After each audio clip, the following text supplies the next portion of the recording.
And Beckham saw Sullivan off his line. Oh! This is a private member's bar. That is absolutely phenomenal. Exclusively for the supporters of the greatest football team in the world. Cleared, Giggs with a shot. Sheringham! Manchester United. Beckham into Sheringham. And Solskjaer has won it! 1, 2, 3, 4, 5, 6, 7. I don't know if I can count any higher than that, D. And if you factor in 3, that's 10 goals in 2 matches. I mean, kind of exciting. I don't feel like we've been able to say that ever under this current regime. I know it was only a League One team, but honestly, that's the first time I've watched a match where I'd never had to worry about or ever being in any doubt. What say you, D? No, exactly. I think it's the most goals he scored on a Ten Hag since he's become manager. Yep. It's the most goals he scored at home since, I want to say, the Southampton match. With the Southampton 9-0 under Solskjaer. Yeah, I think that was the Roma match, I think is what I saw. Well, there was Roma match, but I think didn't they score 9 goals under with Ole? They beat Southampton 9-0. Yeah, I think you're right. Yeah, well, we'll back have in to. 2020, yeah. I think it was 2021. Yeah, I think it was the last time they scored. He scored that many goals at Old Trafford. Yeah. So I think it was a 2021 season. But no, it was good. It was a good match. But like you said, it's Barnsley. I think Anthony finally found his level in Barnsley. So I think League One might be his talent. Yeah, exactly. But, yeah. But no, it did. I'm not going to knock it because I don't want to sound too just critical and negative. But no, it was good to see the fact 2 clean sheets, 10 goals, which is like you said, we haven't said something like that in a while. But well, that's the type of result that you should get against, Barnsley. Basically, I mean, I feel like the United of the last several teams, like they would be waiting until basically the 80th or even added time to try and win that match. Oh no, I definitely agree with that. My thing as well is that I think United they're in a catch-22. These kind of matches, like if they won 7-0, which they did tonight, everyone's going to say, well, it was only Barnsley. Like they should be beating Barnsley 7-0. But if they get beat by Barnsley, say 1-0 or 2-1, there'll be a laughing stock. Although the media would just have an absolute field day with it, and then other teams, the supporters will have an absolute field day as well on social media and so forth. So United, they're damned if they do, they're damned if they don't. They won. They're still going to get ridiculed saying it's only Barnsley. If they end up losing to Barnsley, then they get absolutely, rightfully so, get absolutely ridiculed. But it was a good match. It was good to see some of the, another couple of academy graduates playing, LeCollier playing left back and so forth. So good to see a little bit of fluidity as well in the team. That's one thing that United have really lacked this, like under Ten Hag, is a real sense of purpose going forward. It seems to be, they almost set up for a counter-attack, but it was good to see a little combination play. Wing play was brilliant as well. It was all different aspects, different variations of the attack. You had counter-attack, you had a little bit of everything. Possession. Yeah, so it was good to watch. No, definitely was one of the better matches I've seen under Ten Hag. Yeah, again, I mean, like we keep saying, it's only Barnsley, but that's the type of results that you're supposed to get a team like that, and it could be it could be a play, like a foundation or something that instills a little bit of confidence going into the rest of the season. And, maybe for some of those guys, like a Rashford or whatever, maybe it gets him started. I don't know. I mean, I'm not going to sit here and say that it will, but maybe it does, because sometimes when you get that, I mean, no matter who it is, it starts something. I don't know, man. No, I agree with you. It can definitely be the catalyst to kick on a season, especially considering how bad United started this season. Mm-hmm. One of the things that they say about Barnsley is a lot of people might not remember is that they were in the semi-final of the FA Cup last year. They got beat by Coventry. So United could, they were 90 minutes away from playing United in the FA Cup final last year. So they're not exactly walkovers, like they're League One, but they're definitely going to be challenging to get promoted this year to get into the Championship next season. But they're going to have to obviously fight that with Wrexham, because Wrexham's sort of taking that lead by the throat. Yeah, especially with all the stars that were at that game the other day. I think I saw. What was there? Gary Neville there, Bex. I even read Tom Brady was there, and God knows who. I could be wrong. I think Tom Brady's got like like if he's investing yes, in Birmingham. yes, I think he does have an ownership interest in that. So, I mean, for that, it actually makes sense. But yeah. Yeah, and I think he's obviously friends with Beckham just because of the whole venture of Beckham here in the MLS. But anyway, back to United. Who cares about Tom Brady and Birmingham? Yeah. Exactly. But no, yeah. I mean, to the bigger point is, about confidence building is, like, I would love to think that this gets Rashford going. I mean, one thing that, that kind of stood out to me, is, Casemiro kind of, being the captain role. I'm sure you noticed it too, especially with the Anthony penalty. It looked like Rashford wanted to come up and take it, and Casemiro kind of was like, "No, let him have it." So I don't know. I kind of thought that was kind of cool that he did that and kind of showed his leadership qualities a little bit there. So there's a lot of positive things to take away from this match. I mean, obviously you win 7-0. Of course there is. No, exactly. I think it's just. I think it also was good man management by Ten Hag, which is something we don't really ever correlate with him as a manager of United. But he did a good job with. He knows Casemiro's under a lot of pressure from his performance in Liverpool. He definitely protected him by taking him off at halftime. Now he's doing a better job of. He made him captain today, so he's showing he's instilled a little bit of confidence on him. He's showing that he actually supports him and trusts him with the guidance of the team on the pitch. Yeah. And like you said, he definitely showed some leadership quality there by stepping in, saying no, and fair play to Rashford too, because Rashford could have pulled a Neymar Mbappe debacle where they could have argued over it. Yeah, They let out the ticket, and it's definitely going to be something we'll see. Hopefully, like you said, it could be the catalyst to keep Rashford going. We'll see this Saturday at Selhurst Park how they're going to go. United definitely owe Crystal Palace a good drubbing after last season. Yeah, I believe that was that 4-0, I believe. Is that 4-0. What it was? Yeah. That was the match that Jamie Carragher came out and said that he believes that Casemiro should just go ahead and let football go before football lets him go kind of mindset. So I mean, as of right now, so far he's not wrong. Well, no, he's not, and I think one of the big things I've seen from Casemiro this season is the first match against Fulham I thought he played well. Brighton I didn't think he did. He didn't really put too many wrongly, but again I think the tactics didn't help him there. Again, we talked about it in the last podcast. I do think he's getting unfairly treated.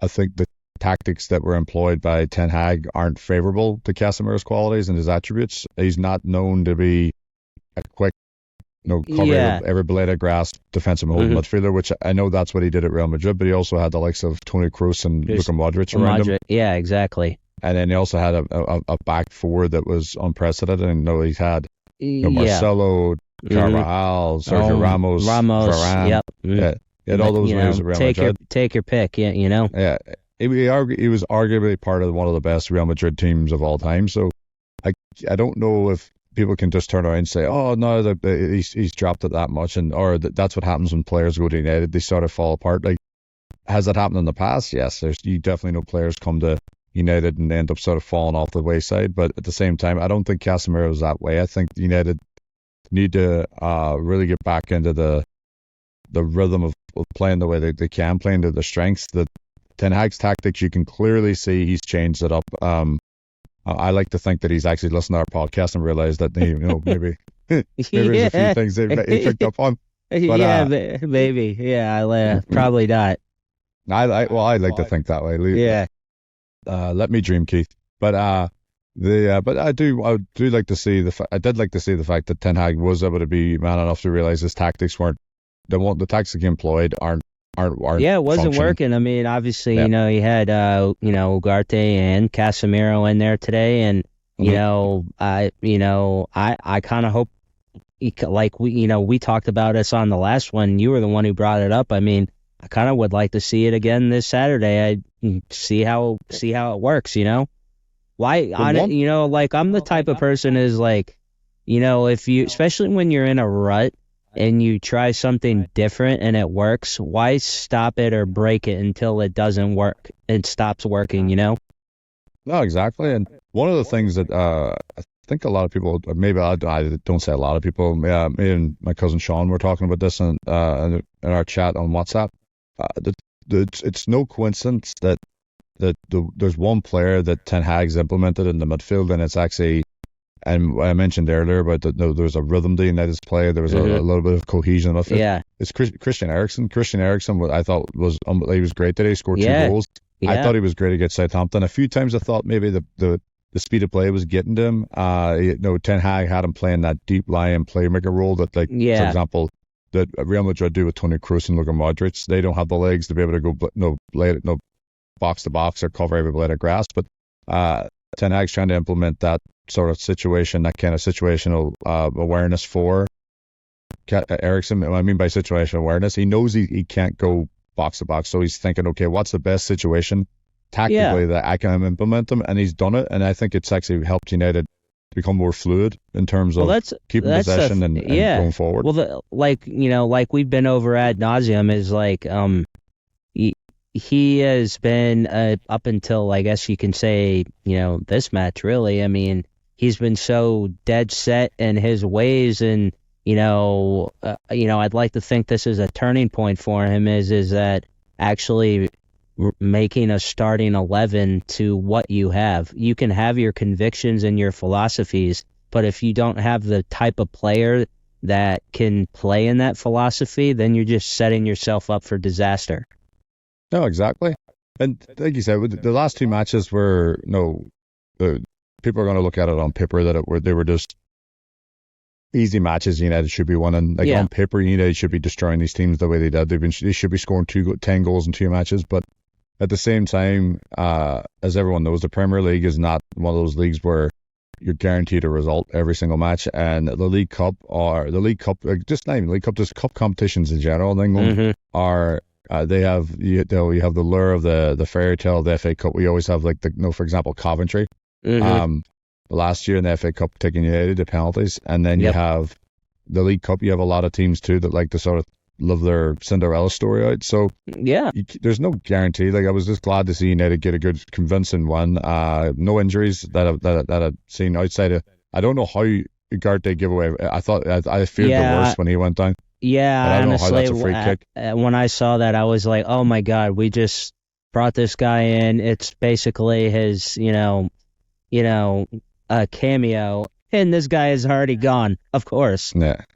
So I'm hoping it looked like he got a good nick because he was. It looked like he had a gash under his knee.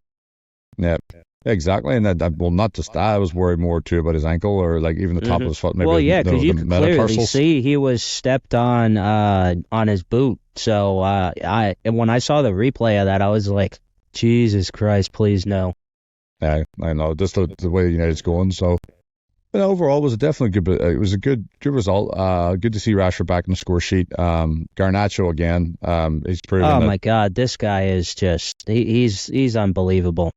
Yeah, his first goal was a little bit of luck put into it. Rashford was trying to do it, but the fact that he was the first one to react to the ball bouncing his way, and he was able to have the awareness too to be able to not try to. He should technically had a hat trick. He put a shot over the bar. In the second half. But he did well. His first goal, and then the second goal was great. He burst on through, kept himself. He started his own half, got through 1-on-1 with the keeper. Well, and he was even involved in assist wise too. Not even mention the goals. No, it was just he played very well. As I said, Anthony played pretty well as well. But I think for me. Personally, just watching the match, I think Eriksen was man of the match for me. I think he was definitely the cog in the midfield that just kept everything moving. He kept all the fluidity I mentioned earlier with the team. There was no more. The one thing I was glad I didn't see today was it drives me nuts when United have the ball and you can see fear almost takes over some of the players where they don't want to go forward the ball, so they play the easy pass backwards. Yeah. No, they have time. They receive the ball on their backs to the field, and instead of turning and taking a little bit of confidence, taking it forward, they pass it back, and then you see the centre back like Harry Maguire or John Evans stand on the ball. Or we didn't see that today. I can't tell you how many times we've seen that, and it's so frustrating to watch because you have a build up and then you just play the ball and then it's over. Yeah. There's too many times especially last season. And what's crazy to think, and I might be going a little bit too far, but like I still think I think if United were to play Barnsley, let's say in like January or February of last season, Barnsley would have probably beat them. Oh, I don't disagree with that, especially with how things were going last year. Oh, I don't disagree with that statement at all. Absolutely not. I'm almost positive. Didn't the Newcastle dumped United out of or was it Newcastle? Yeah, I believe it was Newcastle. Yeah, I think Newcastle dumped them out this time last year. Their defense of the League Cup didn't last too long. No. So again, this could be another. Like we talked about at the beginning of the season, what our aspirations would like to be for the team, and this could be another cup that they could just go ahead and earmark as being one that they could potentially win this season. I wouldn't have a problem with win the League Cup again. It's something to build on. Get some confidence in the players, maybe attract some other players to come to the club, considering they are won silverware. Yeah, but at the same time, you can break down the whole team. I thought Rashford played well. I thought the back line looked really well. I thought Collier definitely he played well, considering that's not his natural position. Yeah, exactly. Yeah, absolutely. He's definitely playing out of position. But yeah, I thought he looked okay. I mean, I thought center backs. I thought they looked fine. Honestly, I can't really knock too much on the team. I mean, at least in today's match, I know. No, exactly. I know in which we can get into in a little bit. I know we plan to get into, obviously, the left back position is obviously still a concern, and obviously Ten Hag chose to start Collier, who's out of position, versus somebody who's another youth player in the academy who's its natural position. So that was a little interesting to see it. No, it was, but like I said, I think Ten Hag was trying to be as productive is the way I would use here. Yeah. In terms of like getting some players some game time that aren't probably going to see a lot of minutes during the season. In terms of I don't think Collier is going to start left back against Crystal Palace this weekend. No. So I think that's why he was trying his best to rotate the team a little bit to get the players, because believe it or not, I think some people think that players should get more rest, and do I agree? Yes, especially around the Christmas time. But another thing that can hurt players is especially if they're used to playing week in, week out, and then all of a sudden they don't play a match at all. It sometimes can have a detrimental effect, and I think that's what Ten Hag was trying to make sure it didn't happen today. Well, that's why he played Dallo, his natural right position, but then took him off and brought on Mazraoui, and then kept Collier on there, but because he was like, he's playing well. He was a bit. He was young. He definitely, you can tell he's young. He's a little naive with some of the challenges he was putting on. He's giving away a couple of free kicks, but that's to be considering what we've seen of Dallo and against Southampton giving away a penalty. Like, I'm not going to hold Collier to a higher standard than I'm going to hold Dallo. So especially considering it's not his natural position. Absolutely, of course not. And I mean, I agree with that. Squad rotation, especially with the upcoming stretch of games. I believe it's like six that we have. So I mean, you're gonna have some sort of squad rotation, and you're probably not gonna have your best starting 11 out there just because of 6 matches. I mean, that's a lot. I mean, who is it? The guy in La Liga the other day is this is a whole other topic, but which we don't have to get into, was talking about basically cutting back on league matches in Spain because there's just too many of them. I can't remember what the player was. It came out a day or two ago. Well, I agree with him. Well, I know there's some players coming out, like for example, Alisson, the Liverpool goalkeeper, came out and he hit out at UEFA for the new implementation of the Champions League. They're getting away from the group stage. They're pretty much doing almost like a league type format. Yeah. But I think that's what Ten Hag sort of, and this refers back to what you were talking about with less matches, whatever. I think Ten Hag had his eye on the Europa League. Yeah. The Europa League coming up, because at the same time, like you mentioned, 6 matches in a short period of time. You're going to be playing Thursday, Sunday, and then Thursday, Sunday kind of mindset and there's going to be travel involved too. Along with all that, so it takes a lot out of the players. Well, yeah, especially some of those matches, might be few hours in a plane ride or, whatever it may be. And yeah, I mean, that does take it out of the squad.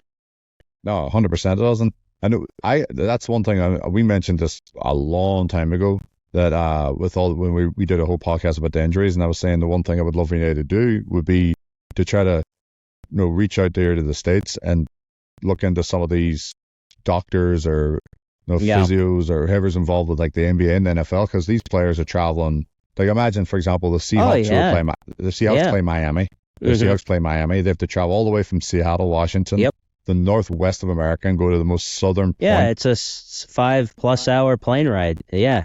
And baseball players too. They play 3-game series or 4-game series or whatever it may be, and then if they're not home, then yeah, they're hopping on a plane and they're going to the next city. So yeah. Exactly. Yeah, the baseball's a great one because they go on those. You always hear it all the time, like the Yankees, the Red Sox, the Braves. They go on their West Coast road trip. Yeah. Where they're over they're in a different time zone, playing in teams like Colorado one night, and then all of a sudden they're going all the way back down then to the SoCal and playing like the Padres and the Dodgers and so forth. So same mindset here. Like I would love to they're obviously doing load management in those sports, and we talked about that in a couple of podcasts ago. But and I think this is where Ten Hag's mindset's going into, the whole load management. He's getting players, getting them a little bit of trying to work on their fitness, allowing them to play matches like this. Like Dallo didn't have to play this match. He didn't. But I believe Ten Hag wanted him to just keep active. Keep him in a rhythm. Yeah, keep him sharp. And obviously, there'll be other matches or whatever where he can get some rest or whatever. But yeah, keep him in his routine. Yeah, exactly. And I think that's what he's doing. And you can see when I was looking up the team like earlier, when I was looking up like the starting 11 and all that kind of stuff, I thought, okay, I thought Collier might get moved and they might bring on somebody playing left back, but I was like, maybe he might try Mazraoui left back, but I was like, no, I don't think so. But yeah, he kept Collier left back the whole time, took off Dallo, and then he took off Johnny Evans and brought on DeLitt. Yeah, I thought DeLitt actually, he's so far today's game and the other game, he's looked okay. Well, he's definitely looked okay considering the fact of what happened with him when he played Germany for his national team. He gave away the ball for one of Germany's goals, and Ronald Koeman, who we all know as a massive see you next Tuesday, but he took him off and like pretty much said I took him off to protect him, but at the same time, people were absolutely ridiculing Ten Hag for doing the same thing to Casemiro. So I think it's funny how the same people who are ridiculing Ten Hag for doing it to Casemiro are the ones applauding Koeman for doing it to DeLitt. So I know. That's few and far between. But no, I thought everyone. There was one of those matches, like you said, it was a good feel factor around Old Trafford. It seemed that the crowd was into it. Obviously, they were getting entertained with the attacking. I looked up the stats earlier, and it was actually pretty impressive. United had like around 65% possession, and I think it was like 25 or 26 shots with like half on target. Oh yeah, I know. You start looking through some of the numbers today, and it's absolutely insane. It's like I get a Garnacho. There was actually 2 Garnacho ones that stood out to me. I was perusing old Statman Dave's Twitter feed. Garnacho has scored more goals in the last 4 days than Sancho has scored this entire year. He has 3 matches. Don't let the British media hear you say that though, because they think he's having another renaissance over Chelsea after playing for 15 fucking minutes. Of course he is. Of course he is. All of a sudden he's going to win the Ballon d'Or this year now with Chelsea. And this one's actually pretty cool. His goals and assists in all competitions so far, he's got 7, and Mbappe's he's got 5. I don't know, but anytime you're in the same sentence as one of the best players in the game right now, I think it says a lot. And especially considering how young this is, or young Garnacho is, it's just super exciting to have a young kid and talent like that in the team. No, definitely. And no, I like the fact too. He's young, like you said, but I also I personally, some people don't like it, but I like his personality too. He's got a bit of character to him. And you can after when he scored his second goal, I thought the one thing I thought was genuinely funny, it was like a big brother getting onto his little brother with Casemiro. Casemiro went over to celebrate, and Casemiro knew he was going to go do his typical Ronaldo celebration of sitting on the advertising board and crossing his arms and looking up. Yeah. And he was grabbing him by the arm to say, "Oh, don't do it." And then he did it, and he let him go, and he started laughing. But again, I think that's a testament to the kind of character that you mentioned earlier with Casemiro. Ten Hag showed some support with him, give him the captain armband. But from what I've heard from a lot of, you hear a lot of inside reports about United saying that some of the team players didn't like the Ten Hag treatment of him by yanking him off during against against Liverpool. But at the same time, I think that was the best decision for Casemiro, because if he ended up making another mistake, it would have been even worse than what it already was. Yeah, exactly. Because the way I would describe it, and I said this the other day to my dad, is that the best way I could describe Ten Hag taking Casemiro off that match was like a trainer throwing the towel in for one of his boxers during a fight. Let him live the fight another day. Like, don't let him in there taking the beating. It's like, this is not the day. Enough's enough. Enough's enough. I gotta protect you, for your own good. Yeah, let him live the fight another day. Let him let him lick his wounds. Let him get home. Let him just get mentally right again, and then just hit the ground running. And I think we're seeing the fruits of Ten Hag's labor here by doing so, because it takes a big character to come back from the performance he put on there. Yeah, when you have a result like that, and then obviously your manager gives you the armband when Bruno's on the bench or whatever, and you have a game like today. It's I know it's only Barnsley, who is a League One side, but I mean, they're also not. I wouldn't say they're pushovers either, but I mean, if it just feels good, and mentally for someone like him who has been through some of the mistakes and just different things that has happened over not even just this year, over the last season as well. It's got to feel good for him. Like, he's got to have a little extra pep in his step this evening, No, exactly. And it's good too that United have a back-to-back good performances.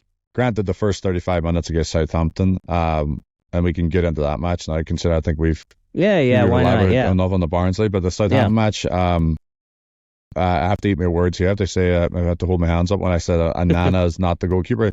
That penalty that changed the direction of the game. Oh, 100%. That's what I like to be able to see. Like, I'm a first to put my hands up saying that I was ridiculing Onana the other night, saying that or last week, saying that I don't think I think United maybe even go out to the market and look for another goalkeeper. Yep. But if he keeps performing, he made a great save when Southampton attacked. Was it the first 10 minutes? He made a good save to his right, big strong hand behind it, and he made obviously the penalty save, which again, I have to give testament to them there. It's not just like goal. A lot of people think goalkeepers are just like all they do. They go off to themselves or protect the species. They go off by themselves for 45 minutes to an hour before training, and then they come join in with the team later on. But a lot of stuff what I've been hearing now is goalkeepers are almost they're becoming very studious of the game. And what I mean by studious is that and this is also down to the goalkeeper and coaching. Goalkeeper coaches have taken a different angle to coaching goalkeepers in terms of implementing different aspects of the game. So what a lot of goalkeeper coaches do is they go ahead, and if they're going to say today, or say Southampton, for example, what was it? Was it Archer who missed a penalty? Yes, I believe it manager was. Cameron Archer. Yep, I got it right here. Yeah, so Archer missed a penalty, but the goalkeeper coach would have been his responsibility, and this is something I've heard from several different coaches now, that no coach at a decent level like college and even in the academies over here, is that the goalkeeper coaches have been implemented into the coaching structure of not just scouting the other team, but also scouting different tendencies of teams, from free kicks to corners to how. And the whole thing is that it's a great way to think about it. Is that from a coaching standpoint, the managers going to these goalkeeper coaches and say, okay, I want you to put your mindset on as if you were a goalkeeper. How would you want to organize this team? How would you want to organize your defense during this corner? And look at the corner, watch it. How would you want to organize your defense on a free kick here? And then it goes down to penalties. a lot of these goalkeeper coaches are going back and at the top level, and you see it all the time with Pickford with England. He has the whole the water bottle, and he has the entire like every player's name. Yeah. And it says like their last five, and it just has an arrow saying like last five, and it says left, right, up, middle, whatever. And that's all goalkeeping coaching. So, and that, from what I've read too about Onana, is that he's really grabbed the bull by the horns in that aspect of being studious, of watching more football, listening to his coaching staff of saying, hey, you need, it's almost like a scouting report, but like a more in depth for goalkeepers. Actually like doing the homework and understanding, the technical and the fundamentals, I guess, of the game, Which you think, keepers is because they have a full vantage of the field. So, I mean, obviously they're going to see everything developing as it goes on. No, exactly. And it's like, I was a goalkeeper coach myself, and that was one of the things that was like, you can always try to put yourself in that position, but it's a little difficult to like remove yourself from the field then, and then having somebody else go in there and try to implement your ideals, your philosophy, your tactics, everything else. But with what's going on, you could clearly see Onana. He didn't move very early. It wasn't trust me, it wasn't the best penalty. But I've seen I've seen goalkeepers at the top level guess even before the player even though he's thinking, okay, a foul's going left. Yeah, and they still don't get it. Yeah. Yeah, and they move way too early to the point where it allows the attacker to change their mind last minute. And but he made a great save. It changed the whole dynamic of the game, because for the first, back the first 30 to 35 minutes, Southampton looked like they were going to go up and get a goal or two. They really, they 100% did. Absolutely. And this is back to what you were talking about. We can get into the left back position. Like Dalot was getting absolutely torched every single time by that young right winger of Southampton. He played pretty well, but it goes down to like the fact that United don't have a natural left back, and it's becoming a concern for me. For me personally, it's becoming a concern. Dallow's done great to fill in there, but it's to the point now that. Well, I mean, if it's you're playing at a position, and you can only cover it to the best of your ability. I mean, I think he's done a decent job, but I mean, I mean, obviously it is a very big concern, and I read some things in post game today, and I think I read some articles where they're supposed to be expecting Shaw and Malacia back at some point in the next couple weeks. I don't know. I mean, I'll believe it when I see it, but yeah, I mean, I agree with you 100%. I mean, it's a very big concern for this team. It is just out of consistency, because I'm sure Ten Hag has built his tactics around having a left back. Like when Luke Shaw is fit and when he's playing well, he is a very good left back. He's I don't think there's a question that he's probably one of the best in the country, in England, that is. No, definitely. When he's fully fit. Yeah. When he's fully fit and he's not, he's playing consistently and he's doing well. And I think that's something, and I'm not defending Rashford whatsoever, because Rashford's had a bunch of stinkers, but I do think that has also played a big part in why Rashford hasn't played as well as he has, because of Luke Shaw constantly being injured. I think that the best way I could describe it is David Beckham and Gary Neville.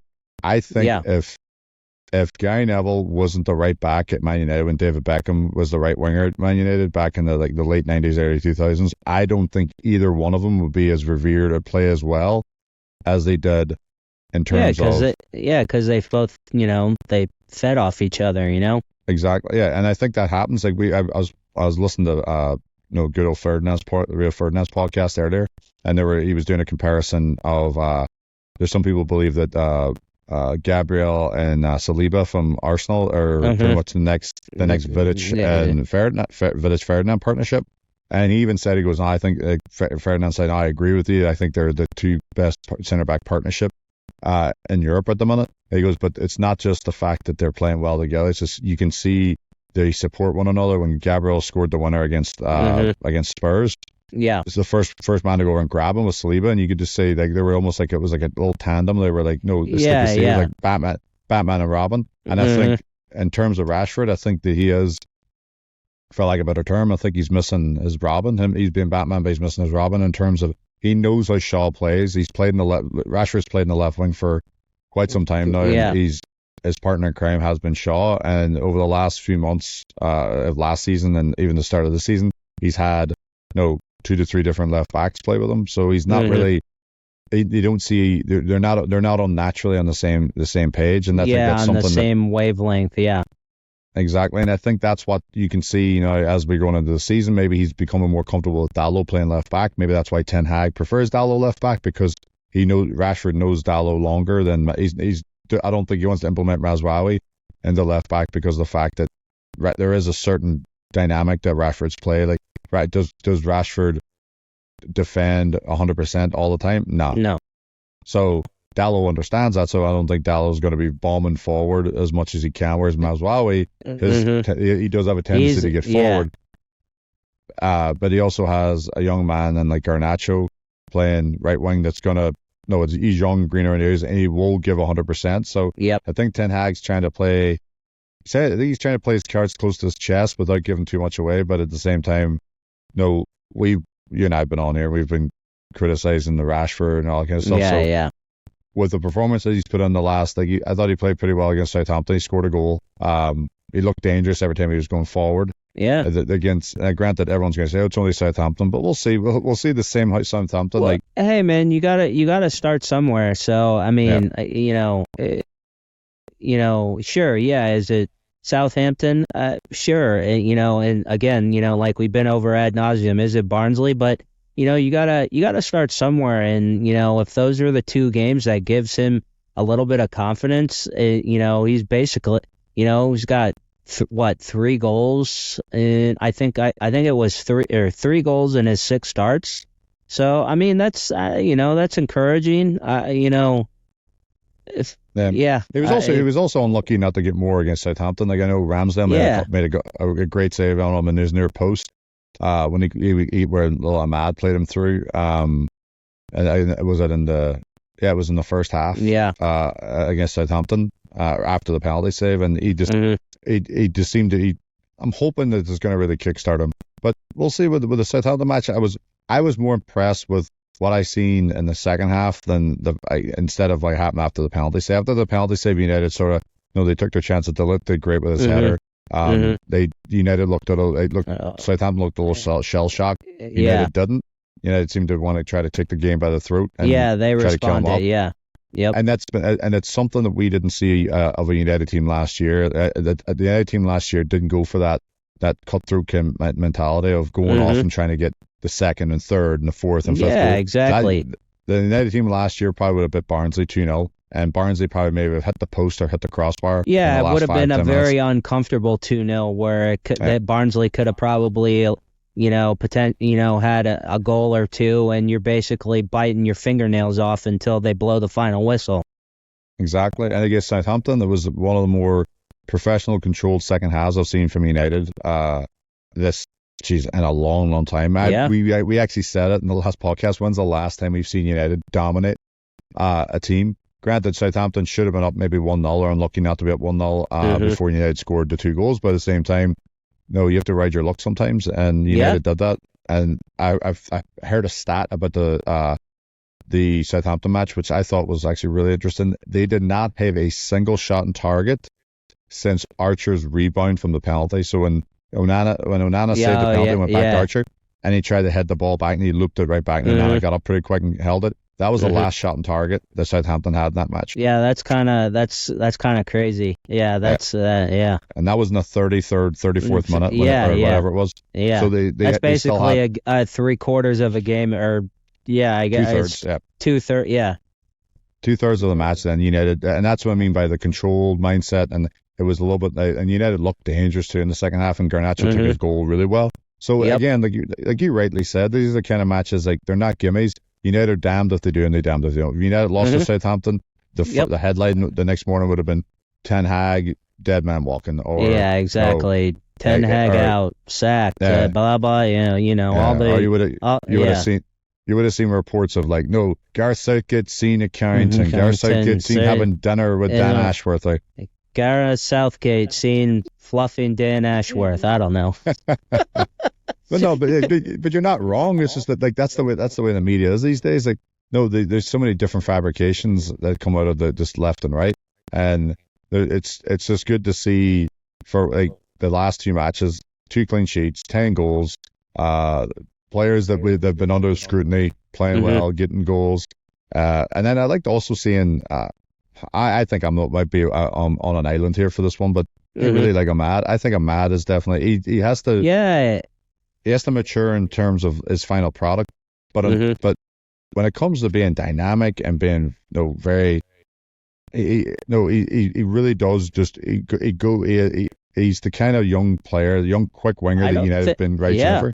I don't think you're wrong in that, and the times where he's been on the pitch, I mean, it's definitely noticeable. It kind of like like some of the frustration with why Garnacho wasn't starting earlier. It's just like, why is he not out there? Because it's just, and I kind of feel like with him too, like there's just, I don't know. I wish we would see him more in the lineup. No, and I think we will as the season goes on. But I think what Ten Hag's doing right now is he's doing the right thing. He's getting players that have played a couple of minutes, more minutes than others, a bit of a rest, letting other players get some minutes under their legs, and he then just hopefully will keep rotating the team. And in terms of the games like this, I don't want him rotating. I don't think he should rotate the team as much in the Premiership outside of 2 or 3 players. I'd like to see a core of 6 or 7, maybe even 8 players play consistently week in, week out. And when in terms of the players that we rotated, I would guess it's going to be maybe when Shaw comes back, the left back position be one they might rotate a little bit. The right back position between Mazraoui and Dallo, and then the right wing I think might be another one. It's going to be either Garnacho or is it going to be Ahmad? Is it going to, So that's the 3 positions I think it's going to be. I think like your 8 core players. You have your Brunos and your Brunos. I would say, Ugarte, probably Casemiro be out there. I mean, obviously with the 6 games, I mean, Kobe Mainoo will be out there. You got to have those cores, and then I guess you kind of rotate out. Just kind of popped in my head a little bit, with squad rotation coming up. Obviously, Casemiro, Ugarte, and those, they're not going to be able to play every game. Would you like to kind of see a little bit more of this type of lineup going into some of these matches, or what was your thought on that? I would like to see what I've seen from Ugarte is a very mobile player. He's definitely not shy about getting forward as well, which is something I like to see.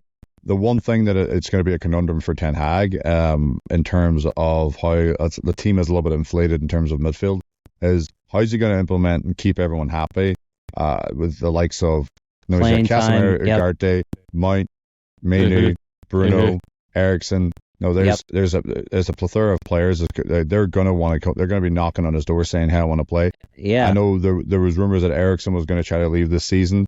Based on the last 2 matches, I'm glad he didn't. But at the same time, once Mike gets back from injury again, once he comes back from injury, where's he fit on? Højlund is another man when he comes back from injury.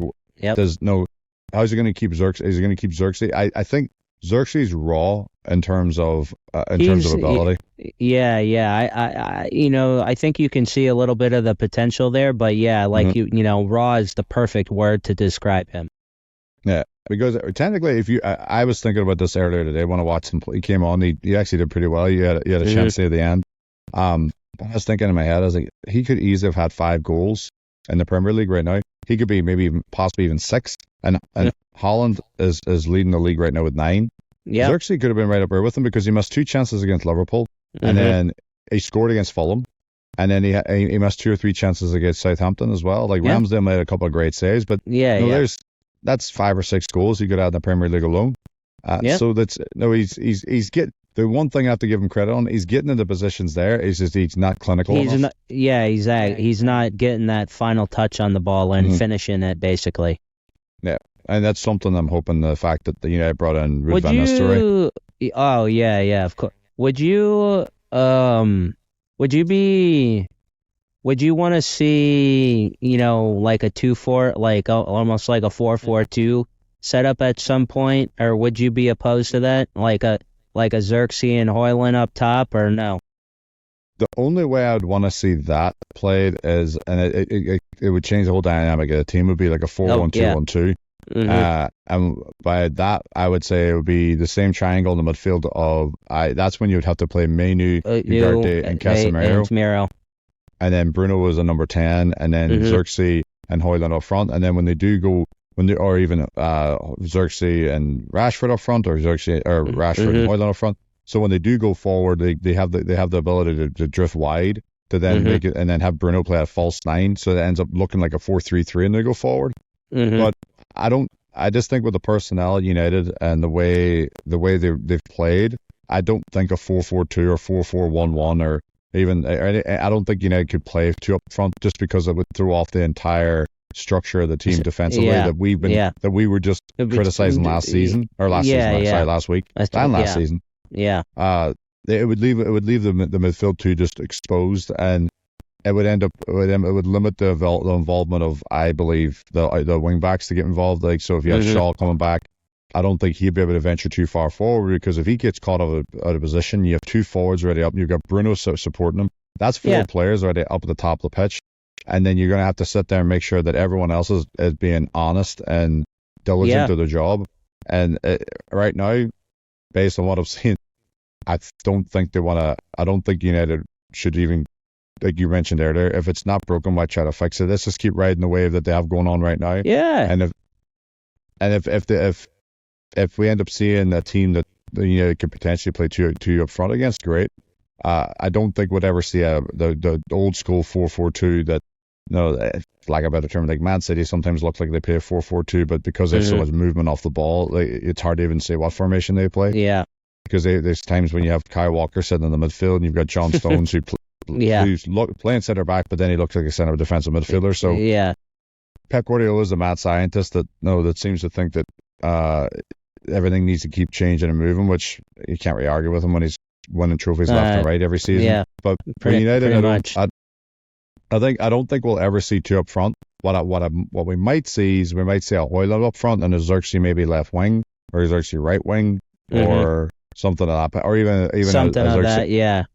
Even as it depends on what team we play against, we might end up seeing Xerxes as a like a supporting striker, meaning that you've got Hoyland playing as a number 9, and then Xerxes playing almost like a false 9, like number 10 role, and Bruno slotting in the centre midfield with Ugarte and Casemiro, or Menu and Casemiro, or Menu and Ugarte and behind him, and then Rashford or whoever else out wide. It's one of those situations I don't know what United's going to do once everyone's back. It's a good conundrum to have, because I was going to say I wouldn't know, or at least not recently. Yeah, well, not this time last year, but there was a point last season where United were pretty much Frankensteining their way through the season. Oh, in terms of starting 11. Yeah, I mean, we had, I feel like we saw a lot of different things last year. Casemiro at center back. I mean, there was all kinds of crazy things that happened last year. Like Bruno playing center back against Liverpool, Anthony playing left back. God, I forgot about that. Jesus. So United definitely. Ten Hag was definitely Dr. Frankenstein in that team last season. So I think that's why he went out and brought in the players he's done. I think he likes to have I'll say depth in that midfield, because of the fact that the midfield is supposed to be your engine. It's playing out because we've already we went into the season obviously down Shaw and Malacia, but I mean we lost Lenny Yoro right out the bat, and so I mean you can never have enough squad depth. I mean it goes without saying.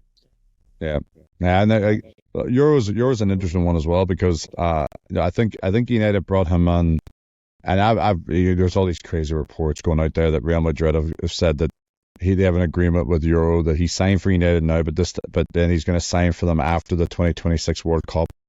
And they have an agreement or whatever. But I think what's going on here, I believe Ten Hag brought him on because Johnny Evans isn't going to be around this time next year.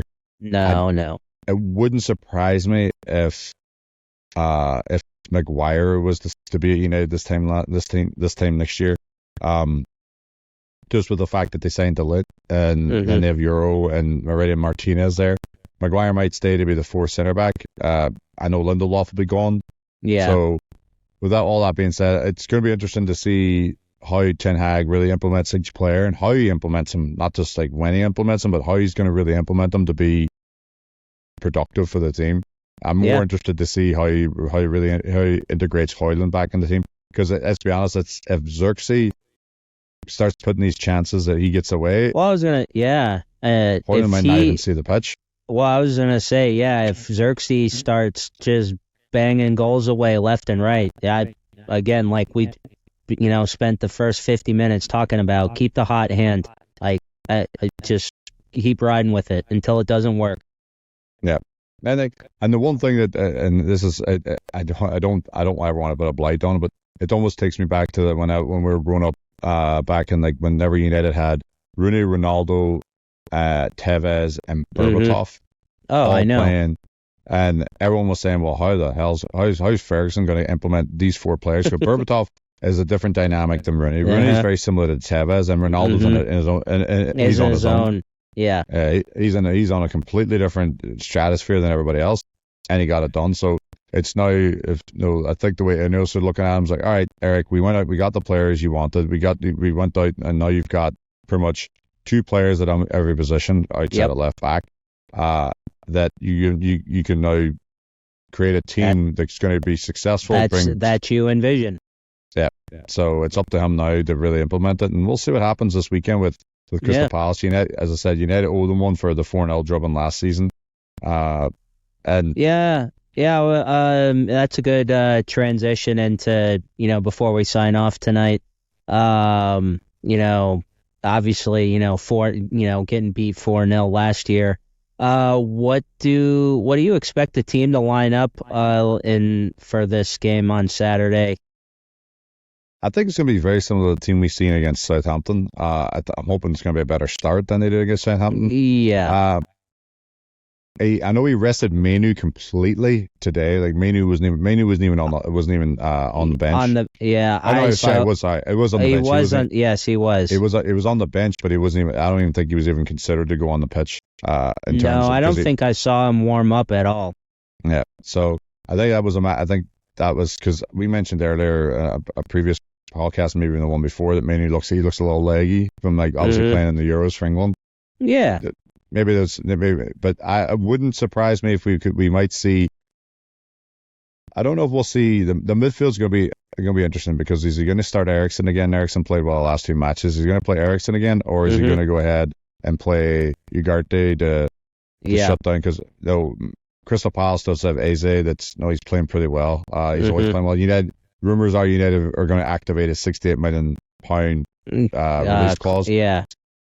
But we'll see what happens. I would like to see, I still would like to see Eriksen, just because of he is definitely that common presence in the midfield that United need in terms of keeping possession. Casemiro, he does well at that, but there's too many times he gives the ball away. I haven't seen enough of Ugarte. From what I've seen of Ugarte, I really like. I like the fact that he's mobile enough. He gets stuck in. He seems to read the game really well, in terms of cutting the angles off for passes, and he always seems to be in the right place at the right time. But it's just like we've been just talking about for the last 15 minutes. There's so many players that I don't think there's going to be many Man United players on people's fantasy teams. I can tell you that much, just because there's no guarantee they're going to play. Yeah, probably not. Outside of Bruno. Outside of Bruno. Bruno's going to be. He's Bruno and Nana. Yeah, absolutely. There's a two guarantee. If you have those two, you're okay. But because you run through this lineup is like, you don't know Xerxes, especially when Hurling comes back, or is Ten Hag going to put Bruno up top sometime? I mean, you never know. Yeah. Well, I think, and we talked about it. We talked a little bit about it earlier. We're sort of reverting back, but with Casemiro and the support that Ten Hag showed him by giving him the captaincy, I wouldn't be surprised if he was a start. Yeah, I was going to say, especially, like you say, because that's a big move, and especially after coming off the clunker he had against Liverpool. So I honestly, I wouldn't be surprised to see him start on Saturday. Yeah, exactly. So he might start. But again, would you start? Assuming Casemiro's in the lineup, are you starting Mano, or would you have Ugarte, or who would you rather see out there? I don't know. At this point, I would love to see. For all we know, Casemiro did play all 90 minutes today, but I don't know if that might be just a fitness thing that Ten Hag wanted him to go on there and just prove he can play 90 minutes. Or is he going saying, all right, you're going to get 90 minutes today because you're not going to get 90 minutes on Saturday? On Saturday? That is possible, yeah. And then Ugarte, Ugarte played, 60-something minutes before he came off for Bruno? Yeah. So, I think it might be, it probably more like Manu's going to play. I think he rested Manu to get his legs, to get some rest on. I think we'll see Manu there.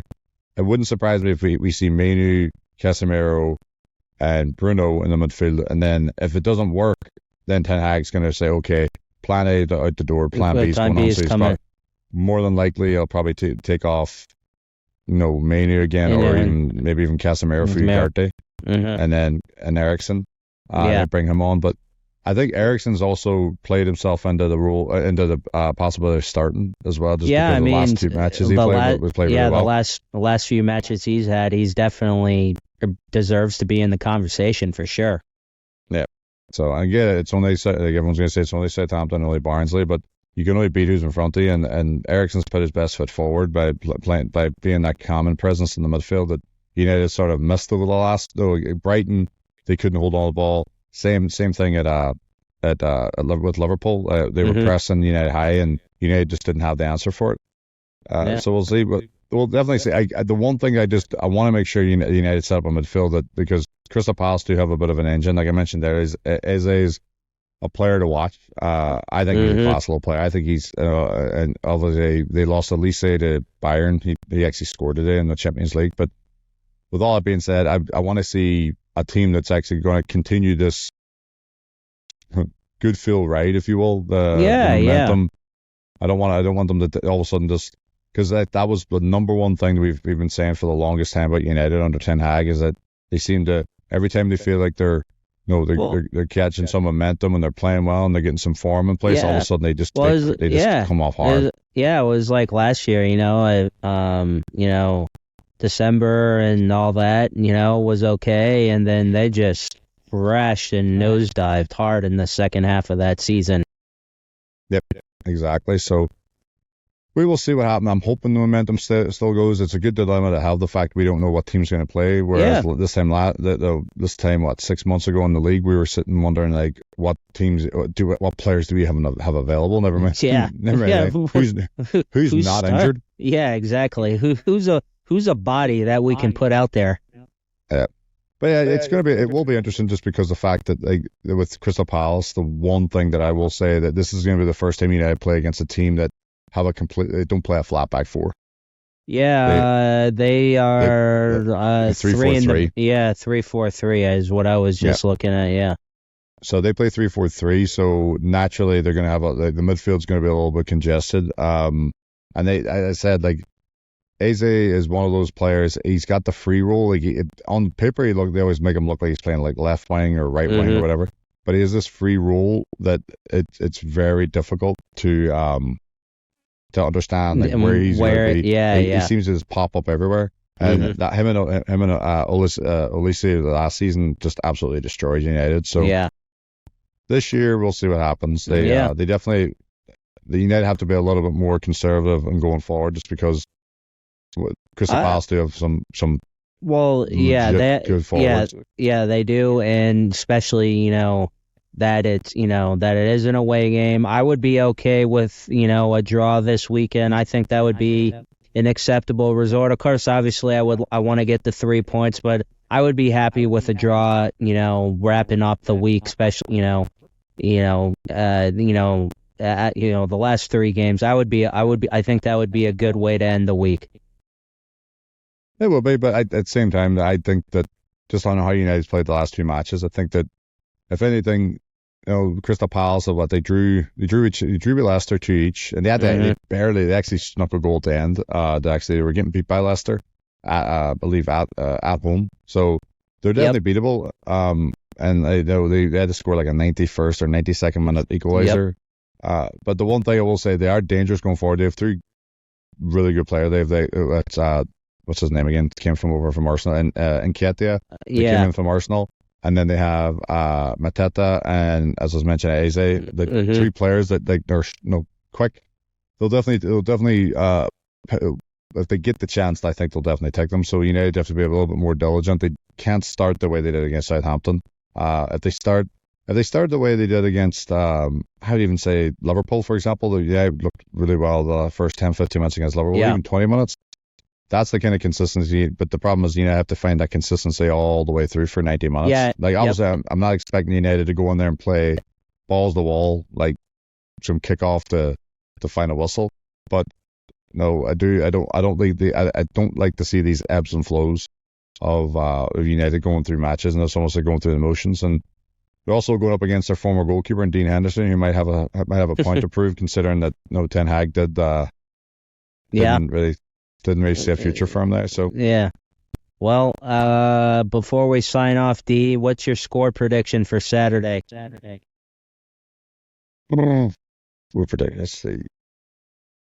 I'm going to say 3-1 United to this one. I think Palace will get one. I think United aren't going to keep a clean sheet, but I do think United. I think what'll happen is United will go up like it'll be like.